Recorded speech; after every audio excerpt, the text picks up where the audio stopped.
सभी को नमस्कार। कुशल क्लासेज में दोबारा से आपका स्वागत है। सुभाष चंद्र बोस के राजनीतिक विचारों को समझने से पहले हमने उनके जीवन परिचय और कुछ उनकी इंट्रोडक्शन, क्या क्या उन्होंने लिखा है, किन किन चीज़ों का व्यक्तियों का उनके विचारों पर प्रभाव पड़ा है, ये सब बातें हमने पिछले लेक्चर में कवर की थी। अब उनके कुछ पॉलिटिकल थॉट, हिस्ट्री के बारे में उनकी क्या अवधारणा थी, सोशलिस्ट थे तो सोशलिज्म के बारे में क्या विचार थे, फ्रीडम का क्या मतलब लेते हैं सुभाष चंद्र बोस जी, और फिर उनका जो देश को आज़ाद कराने का एक विज़न था कि किस तरह से देश को आज़ाद कराया जा सकता है, क्या क्या करना चाहिए। इन सब बातों को हम इस लेक्चर में कवर करने की कोशिश करेंगे। तो सबसे पहले देख लेते हैं कि उनका हिस्ट्री के बारे में क्या विज़न था। व्हील ऑफ हिस्ट्री या थ्योरी ऑफ हिस्ट्री हमने राम मनोहर लोहिया जी की भी पढ़ी थी। उन्होंने बताया था कि हिस्ट्री कैसे एक चक्कर में घूमती है देश के अंदर ऑसिलेशन में, और इंटरनेशनल लेवल पर एक व्हील के रूप में घूमती है। तो लगभग बहुत सारे विचारकों ने, मार्क्स ने भी, हेगल ने भी, बहुत सारे पॉलिटिकल फिलोसफर हिस्ट्री की अपने अपने तरीके से व्याख्या करते हैं। तो सुभाष जी एक राष्ट्रवादी विचारक थे, राष्ट्रवादी नेता थे, फ्रीडम फाइटर थे। तो इन्होंने राष्ट्रवादी नज़रिए से ही इंडियन हिस्ट्री की व्याख्या करने की कोशिश की है। तो सबसे पहले सुभाष चंद्र बोस ने कहा था कि Indian history is in millennia not mere centuries, यानी कि भारत का इतिहास कोई 100-200 साल पुराना नहीं है, बल्कि हजारों साल पुराना है, और हमने उस हजारों साल, लाखों सालों का इतिहास हमने देखना चाहिए। अगर हम सिर्फ सैकड़ों साल, सिर्फ सेंचुरीज का 100-200 साल का इतिहास देखें तो लगेगा कि हम हमेशा से ही पिछड़े रहे हैं, या अंग्रेज़ों के गुलाम रहे हैं, या हम कभी विकसित नहीं थे। लेकिन यदि हम और पीछे जाते हैं तो हमारा एक स्वर्णिम इतिहास भी रहा है, यानी कि जैसे मौर्य काल के दौरान या हड़प्पा सभ्यता बड़ी विकसित सभ्यता थी, तो हमारा एक अच्छा इतिहास भी रहा है। तो ये नहीं है कि हम हमेशा से ही पिछड़ी स्थिति में रहे हैं। तो पहली बात तो उन्होंने कही थी कि इतिहास और पीछे तक जाकर देखना चाहिए, बात के इतिहास को समझना है तो। और इन्होंने एक साइक्लिकल पैटर्न देखा। साइक्लिकल पैटर्न ऐसे कोई चीज़ नीचे है, कोई चीज़ ऊपर है, ऐसे घूमती है। किसी सभ्यता का पहले राइज होता है, डिक्लाइन होता है, और डिक्लाइन होने के बाद दोबारा रिसर्जेंस होता है। जैसे व्हील ऑफ हिस्ट्री में लोहिया जी ने भी बताया था, या स्प्लेंगर की थ्योरी में भी, एक सोशोलॉजिस्ट, उनकी थ्योरी में देखने को मिलता है कि किस तरह से सभ्यताओं का विकास होता है, चरम पर जाती है और फिर नीचे आ जाती है, और फिर आज जो सभ्यता नीचे कर ऊपर हो गई। तो इससे सुभाष जी एक बात राष्ट्रवादी नज़रिए से ये समझाना चाहते थे कि हमारा पहले भी हम डेवलप थे, बीच में हमारा डिक्लाइन आ गया, लेकिन दोबारा से हम विकसित होंगे, दोबारा से एक मजबूत देश के रूप में हम उभरेंगे। Decline stems from physical and intellectual fatigue. उसने एक बात और बताई कि किसी भी सभ्यता में डिक्लाइन क्यों आता है, गिरावट क्यों आती है, तो उसके सबसे पहले उसकी शारीरिक कमजोरी होती है, कुछ नीतियों में गलती होती है, कुछ बुद्धि इंटेलेक्चुअल फैटिग होती है, थकान होती है, यानी कि बौद्धिक रूप से उसका विकास रुक जाता है, या बौद्धिक विचारों को बढ़ने नहीं दिया जाता, जिस वजह से गिरावट आई है। और संभवतः भारत में भी, सभ्यता में भी, जो भारत एक पहले एक डेवलप्ड कंट्रीज के रूप में था, बहुत मजबूत स्थिति में था, उसमें गिरावट आने के यही कारण रहे होंगे। फिर लेकिन उसने कहा कि कोई भी सभ्यता renew through fresh ideas and new blood, यानी कि नौजवान लोग नए आइडियाज़ लेकर आते हैं, नई विचारधारा होती है, नई पीढ़ी में नया जोश होता है, और वो सब उत्थान दोबारा उस सभ्यता को, उस देश को ऊपर उठाते हैं। तो यही काम भारत में भी होगा। भारत के नौजवान भी, जब हम वेस्टर्न आइडियाज़ के संपर्क में आए तो नए विचारों का बौद्धिक विकास हुआ, और इससे हमें हमारे देश को दोबारा से ऊपर उठाने में, यानी कि जो एक सर्कुलर सिस्टम है जहां हम आज नीचे की पोजीशन में, दोबारा से ऊपर की पोजीशन में हम जा सकेंगे। एक हिस्ट्री की व्याख्या करते हुए सुभाष जी ने यह बताया कि फॉरेनर्स वर एब्जॉर्ब्ड, कि इससे पहले जितने भी फॉरेनर आए, चाहे मुस्लिम आए, चाहे मुस्लिम में, चाहे मंगोल आए, जो भी आए, वो उनको एब्जॉर्ब कर लिया हमने। क्रिश्चियन को एब्जॉर्ब कर लिया, बुद्धिस्ट बने, यहीं से बने, तो उनको हमारी सोसाइटी ने एब्जॉर्ब कर लिया। सिर्फ अंग्रेज इसका एक्सेप्शन है, यानी कि ब्रिटिश जो है वो एब्जॉर्ब नहीं हो पाए, वो अपने आप को अलग रखते हैं और हम उनके साथ मेल भी नहीं बैठा पा रहे हैं। तो इसलिए सुभाष चंद्र बोस ने नेशनल रीजनरेशन का एडवोकेट किया था, उसका समर्थन किया, ताकि अब दोबारा से भारत में पुनर्जागरण होगा, विचारों में नया संचार आएगा, नई युवा पीढ़ी आएगी, हम दोबारा से एक विकसित बनेंगे, दोबारा से एक मजबूत देश बनेंगे, दोबारा से हमारा राष्ट्र जो है वो विश्व पटल पर एक मजबूत स्थिति में खड़ा होगा। तो हिस्ट्री की व्याख्या करने का एक उद्देश्य सुभाष जी का ये साबित करना था कि हमें आज की स्थिति को देखकर निराश नहीं होना चाहिए, बल्कि हमें ऊपर उठने का प्रयास करना चाहिए और एक मजबूत राष्ट्र के रूप में हम ऊपर उठ सकते हैं। तो इस तरह से उन्होंने इतिहास की व्याख्या अपने राष्ट्रवादी विचारों को आगे बढ़ाते हुए ही सुभाष ने की थी। अब स्वतंत्रता के बारे में उनका विचार कि एक तो स्वतंत्रता प्रेमी थे, एक इस बात के लिए कि देश की स्वतंत्रता के लिए तो पूरी ज़िंदगी लड़ते ही रहे, उसी के लिए अपना जीवन कुर्बान भी कर दिया। लेकिन स्वतंत्रता का मतलब उनका सिर्फ पॉलिटिकल फ्रीडम से ही नहीं था, बल्कि उनका एक कंप्रिहेंसिव आइडिया था कि comprehensive idea freedom include not only political but also social aspect and economic aspect. It means socially we should be free, socially the society should be discrimination free, there should not be an exploitation, no discrimination on the base of caste or class। तो इस तरह का discrimination को विरोध करते थे और economic के फ्रीडम की बात करते थे, because Subhash Chandra Bose was a socialist and influence with the ideas of Karl Marx. और मार्क्स आइडियोलॉजी में इकोनॉमिक फ्रीडम को, इकोनॉमिक जस्टिस को सबसे ज़्यादा महत्व दिया जाता है, सोशल इकोनॉमिक जस्टिस को। पॉलिटिकल फ्रीडम को तो उसका एक रिजल्ट मान लिया जाता है, जहाँ पर सोशल इकोनॉमिक फ्रीडम होगी, सोशल इकोनॉमिक जस्टिस होगी, वहाँ पर पॉलिटिकल जस्टिस भी या पॉलिटिकल फ्रीडम भी हो जाएगी। तो उदारवादियों के विपरीत समाजवादी विचारकों की तरह जो सुभाष जी ने अपने फ्रीडम के आइडिया में पॉलिटिकल, सोशल और इकोनॉमिक तीनों को शामिल किया है। उनका कहना था कि फ्रीडम सभी को मिलनी चाहिए, सिर्फ एक वर्ग को, बुद्धिजीवी वर्ग या अमीर वर्ग या जो है कास्ट बेस्ड पर देखा जाए तो सिर्फ हाई कास्ट को ही नहीं मिलनी चाहिए, बल्कि इसमें किसी तरह का डिस्क्रिमिनेशन नहीं होना चाहिए। इंडिविजुअल लेवल पर तो फ्रीडम मिलनी चाहिए, क्लास लेवल पर भी, lower class, middle class, upper class, सभी को फ्रीडम, जेंडर लेवल पर भी, यानी कि जेंडर इनजस्टिस भी नहीं होना चाहिए, स्त्री पुरुष में भी भेदभाव नहीं होना चाहिए, दोनों को बराबर का अधिकार मिलना चाहिए। और बाद में हम देखते भी, जैसे उन्होंने सुभाष ने INA इंटरनेशनल आर्मी इस्टेब्लिश की तो उसमें महिलाओं की भी एक रेजिमेंट बनाई थी। तो उसका ये मानना था कि महिलाएं भी पुरुषों की तरह जो है वो लड़ सकती है, वो बराबरी का अधिकार उनको और बराबरी की शक्ति भी उनके पास है। तो कास्ट इनजस्टिस, कास्ट के लेवल पर भी फ्रीडम, सभी क्लास को, सभी क्लासेस को, सभी जेंडर को और सभी कम्युनिटीज़ को, यानी कि सभी तरह के समुदायों को, चाहे समुदाय विकसित है चाहे विकसित है, किसी भी रूप में है, उसको स्वतंत्रता मिलनी चाहिए। Subhash ji emphasize on emancipation from colonial rule and social justice. उन्होंने कहा था कि औपनिवेशिक शासन से मुक्ति मिलनी चाहिए, वो ज़रूरी है, उसके बाद ही बाकी स्वतंत्रता दी जा सकती है। और उन्होंने जो सोशल जस्टिस की बात की थी कि सामाजिक न्याय होना चाहिए। सामाजिक न्याय का अर्थ है कि समाज के सभी वर्गों को बराबर स्थिति होनी चाहिए, किसी भी एक वर्ग के साथ भेदभाव नहीं किया जाना चाहिए, किसी भी आधार पर डिस्क्रिमिनेशन नहीं होना चाहिए। तो भारत की परिस्थितियों को देखकर Subhash ji called for abolition of caste, inequality and communalism, कि उन्होंने एक तो ये कहा था कि कास्ट नहीं होनी चाहिए, कास्ट सिस्टम जो है वो ख़त्म होना चाहिए, उसके आधार पर डिस्क्रिमिनेशन ख़त्म होनी चाहिए। कास्ट सिस्टम का विरोध करते थे सुभाष जी अपने विचारों में। असमानता, किसी तरह की इनइक्वलिटी नहीं होनी चाहिए।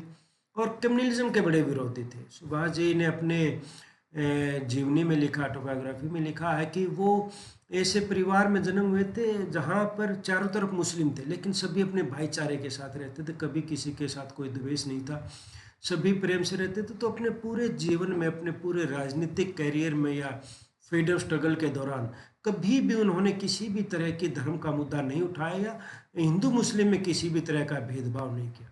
उन्होंने जो आईएनए की अपनी रेजिमेंट भी बनाई थी, उसमें भी मुस्लिम, सिख, हिंदू सभी सेना के अध्यक्ष थे, जिन पर तीनों को मुकदमा भी चला था। शाहनवाज खान और गुरचंद सिंह ढिल्लो और सहगल जी, तीन, एक हिंदू थे, एक सिख थे, एक मुस्लिम थे, उन पर उस सेना के सेनापति थे इनके, तो कमांडर थे। तो उन्होंने कभी भी धार्मिक भेदभाव अपने जीवन में नहीं किया, अपने विचारों में या व्यवहार में नहीं किया। सुभाष जी तो थे वो ट्रू फ्रीडम का मानना था। ट्रू फ्रीडम के लिए ज़रूरी है कि सोशलिज्म हो, समाजवाद हो। समाजवादी होने नाते मानते थे कि समाज में जब इक्विटेबल वेल्थ और डिग्निटी होगी, यानी कि जब संपत्ति का बंटवारा और सम्मान का बंटवारा बराबर होगा, तभी समाजवाद होगा और तभी समाजवाद में ही स्वतंत्रता कायम हो सकती है। तो ये स्वतंत्रता के बारे में सुभाष जी का मानना था। अब देखते हैं कि उनका सोशलिज्म का आइडिया क्या है। तो मार्क्स से प्रभावित थे, लेनिन से प्रभावित थे, उस तानाशाहों से, कमल पाशा, मुसोलिनी जैसे विचारकों से प्रभावित थे, लेकिन वो मार्क्सिस्ट कभी नहीं कहलाए। ऑर्थोडॉक्स मार्क्सिज्म का जो इन्होंने दो क्लास की बात, क्लास स्ट्रगल की बात की थी, उन्होंने समर्थन नहीं किया था, क्योंकि वो मानते थे कि Indian conditions are different from European conditions. और उन्होंने जो सोशलिज्म का आइडिया एक्सेप्ट किया, वो इंडियन परिस्थितियों के अनुसार, इंडियन कंडीशन के अनुसार उसको मॉडिफाई करके एक्सेप्ट किया था। एक socialist Republic of India rooted in Indian history and tradition. एक तो उसने कहा था कि जो भारत के इतिहास में ही समाजवादी परंपराएं रही हैं। ये समाजवाद, बाद के कई विचारकों का ये मानना सुभाष की तरह कि कोई समाजवाद ऐसा विचार नहीं है जो कार्ल मार्क्स ने ही दिया है, उससे पहले नहीं था, बल्कि हमारे देश में, हमारी परंपराओं में, हमारे ग्रंथों में तो समाजवाद का जिक्र पहले से आता है। यहाँ सोशल जस्टिस की पहले ही बात की गई है, यहाँ समानता देने की बात पहले ही की गई है, सभी वर्गों को ऊपर उठाने की बात पहले ही की गई है। तो उन्होंने कहा था कि सोशलिस्ट रिपब्लिक जो होगा, इंडिया जो है वो इंडियन हिस्ट्री और ट्रेडिशन में रहा है पहले से ही। उसने जोर दिया कि justice, equality, freedom, discipline and law as core principle. उन्होंने इन सब को सोशलिज्म के मुख्य बिंदु माना था। इसमें न्याय होना चाहिए, किसी के साथ डिस्क्रिमिनेशन, समानता होनी चाहिए, फ्रीडम होनी चाहिए, फ्रीडम में जिसमें पॉलिटिकल, सोशल और इकोनॉमिक फ्रीडम सारी शामिल थी। डिसिप्लिन होना चाहिए, अनुशासन होना चाहिए। अनुशासन के लिए वो फासिस्ट विचारधारा से ज़्यादा प्रभावित थे। उन्होंने कड़ा अनुशासन चाहिए देश को मजबूत बनाने के लिए। और लव यानी कि प्रेम की जो धारणा हमारे शास्त्रों में, ग्रंथों में दी गई है कि मनुष्य को मनुष्य से प्रेम करना चाहिए, तो ये सभी बातें वो मानता था कि ये सोशलिज्म के हिस्सा होनी चाहिए। उसके सोशलिज्म में उन्होंने बात की थी equality for all and eradication of political and economic boundaries. जो आर्थिक बंधन या कोई राजनीतिक बंधन किसी भी आधार पर, जेंडर बेस्ड हो सकते हैं, क्लास बेस्ड हो सकते हैं, कास्ट बेस्ड हो सकते हैं, उनको जो है वो ख़त्म करना है और सभी के लिए समानता लेकर आनी है यदि समाजवाद स्थापित करना है। तो freedom required discipline and rule of law not chaos. तो उसका ये मतलब भी नहीं था कि फ्रीडम, समाजवाद में फ्रीडम का ये मतलब भी नहीं है कि आप सभी तरह के बंधन हटा दो।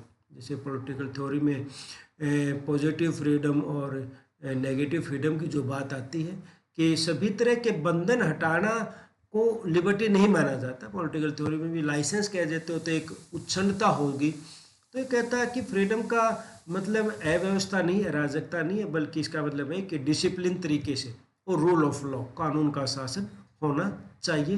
तो ये चीज़ सोशलिज्म में होनी चाहिए। तो ये उसका सोशलिज्म का आगे उन्होंने फिर बताया कि उन्होंने वेस्टर्न आइडियोलॉजीज को होलसेल के रूप में नहीं लेना चाहिए। जयप्रकाश नारायण, लोहिया जी ने भी, दोनों ने भी इसी बात को उठाया था। या भारत के जो समाजवादी विचारक, जो भी समाजवादी विचारधारा से, चाहे नेहरू जी भी रहे, प्रभावित रहे हैं, उन्होंने कभी भी मार्क्स के सोशलिज्म को एज इट इज़ अप्लाई करने की कोशिश भारत पर कभी नहीं की, क्योंकि उनका सभी का ये अवलोकन था कि इंडियन जो कंडीशंस हैं वो डिफरेंट हैं यूरोपियन कंडीशन से, यूरोपियन सोसाइटी से अलग हैं। वहाँ हमारी सोसाइटी में कास्ट बेस्ड सिस्टम है, उनकी सोसाइटी में क्लास बेस्ड सिस्टम है। हमारी सोसाइटी जो रिलीजियस सोसाइटी है, धर्म में नैतिकता में ज़्यादा विश्वास रखती है। तो वेस्टर्न आइडियाज़ को उन्होंने कहा कि इस तरह से एडॉप्टमेंट को जैसे कि है, बल्कि उनको कहा था कि इंडियन कल्चर और इंडियन कंडीशन के अनुसार उसको अडॉप्ट करना है या उसको इम्प्लीमेंट करना है। उसने बोल्शेविक कम्युनिज्म की निंदा की कि बोल्शेविक कम्युनिज्म रूस के लिए ठीक हो सकता है, सोवियत संघ के लिए ठीक हो सकता है, लेकिन इंडिया के लिए सूटेबल नहीं है, क्योंकि Indian conditions are different from Russian conditions. उसने advocated economic and social equality की बात की, जो हमने पहले ही कहा था कि आर्थिक समानता और सामाजिक समानता होनी चाहिए। सिर्फ पॉलिटिकल इक्वलिटी जो लिबरल थिंकर जो मानते हैं उसको ये नहीं मानते। समाजवादी होने के नाते आर्थिक क्षेत्र और सामाजिक क्षेत्र पर ज़्यादा फोकस करते हैं। Bose also advocated abolition of caste, unearned income and insured women equality, यानी कि कास्ट सिस्टम जो है वो ख़त्म होना चाहिए, या जो अनअर्न इनकम है, अवांछित आय है, उसको ख़त्म किया जाना चाहिए, और महिलाओं को बराबर अधिकार दिए जाने चाहिए।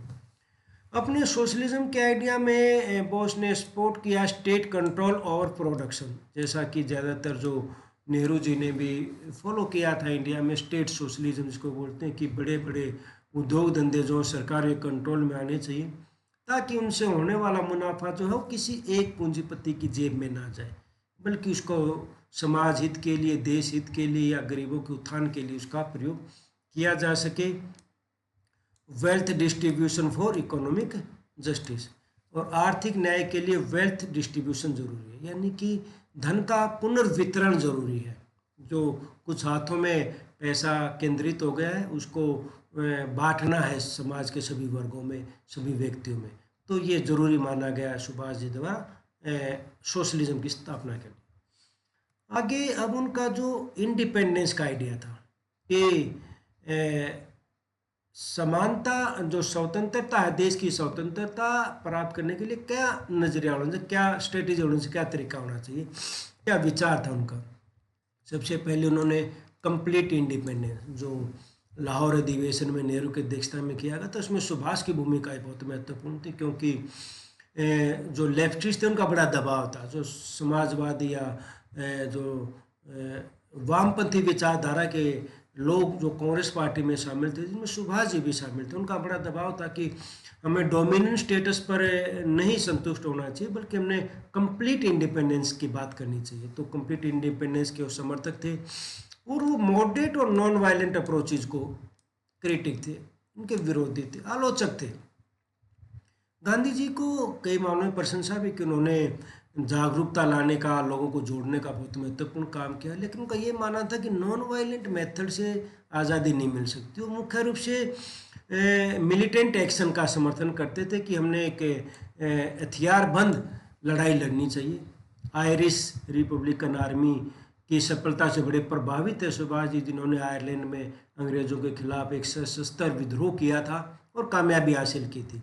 तो चाहते थे कि हमें भी अपनी आज़ादी की लड़ाई में जो है वो एक मिलिट्री ऑर्गेनाइजेशन बनाना चाहिए, उसके खिलाफ लड़ना चाहिए। वो चाहते थे कि हमने सेल्फ रिलायंस के मुद्दे को या स्वदेशी के मुद्दे को फोकस करना चाहिए, विदेशी वस्तुओं का बहिष्कार करना चाहिए, आर्थिक रूप से हमें इंडिपेंडेंट होना चाहिए, ताकि हम अंग्रेज़ों पर निर्भर ना रहें और उनके प्रोडक्ट का अगर विरोध कर दें। स्वदेशी के आइडिया से बड़ा प्रभावित थे सुभाष जी। यदि हम विदेशी वस्तुओं का, विदेशी न्यायालयों का, विदेशी एजुकेशन इंस्टीट्यूशंस का हम बहिष्कार कर देंगे, तो हमें अंग्रेज़ों को हराने में, भगाने में ज़्यादा सहूलियत होगी, आसानी होगी। और वो इंटरनेशनलाइजेशन करना चाहते थे फ्रीडम स्ट्रगल को। इसका मतलब ये है कि वो चाहते थे कि ये मुद्दा जो है वो इंटरनेशनल लेवल पर भी हमने, दूसरे देशों का भी हमने समर्थन प्राप्त करना चाहिए अपनी आज़ादी की लड़ाई के लिए। वो गांधी जी से इसी बात पर, गांधी जी की उन्होंने अपनी पुस्तक फ्रीडम स्ट्रगल में क्रिटिसाइज भी किया गांधी जी को, कि गांधी जी ने जो वर्ल्ड पब्लिक ओपिनियन था उसको बुझाने की कोशिश नहीं की। सेकेंड राउंड टेबल में जब वो गए थे यूरोप के कई देशों में गए, तो वहाँ भी उन्होंने नेताओं को इस बात के लिए तैयार नहीं किया कि वो हमारी फ्रीडम स्ट्रगल का समर्थन करें। तो सुभाष जी चाहते थे कि वर्ल्ड पब्लिक ओपिनियन या इंटरनेशनल प्रोपेगेंडा का ही बहुत महत्व है जिसका हमने यूज करना चाहिए। और वो अपनी आज़ादी की लड़ाई में जो ब्रिटेन के दुश्मन हैं उनका सहयोग लेना चाहते थे। जैसा देखा भी था कि सेकेंड वर्ल्ड वॉर में उन्होंने जर्मनी से मदद मांगी, जापान से मदद मांगी, ताकि वो अंग्रेज़ों के खिलाफ लड़ाई लड़ सके। हालांकि दोनों ही तानाशाही शासन थे, डिक्टेटरशिप का समर्थन करते थे। इससे सुभाष जी की आलोचना भी हुई कि अगर उनके समर्थन से हमें अंग्रेज़ों को भगा भी देते तो फिर वो कब्जा कर सकते थे या तानाशाही रवैया अपना सकते तो तानाशाही शासन यहाँ पर ला सकते थे। लेकिन उनका मानना था कि पहले हमने किसी भी तरह से अपनी देश की आज़ादी हमने प्राप्त करनी है। तो ये जो था उनका आइडिया जो था ये था कि हमने किस तरीके से देश को आज़ाद करवाना है। तो अगले वीडियो में हम कुछ और विचारों को, खासकर जो गांधी जी के साथ इनके विचारों में असमानता थी, गांधी जी के जो नॉन वायलेंट मेथड का जो असहमति थी उनकी, उनके बारे में और कुछ विचारों के बारे में हम डिस्कस करेंगे। धन्यवाद।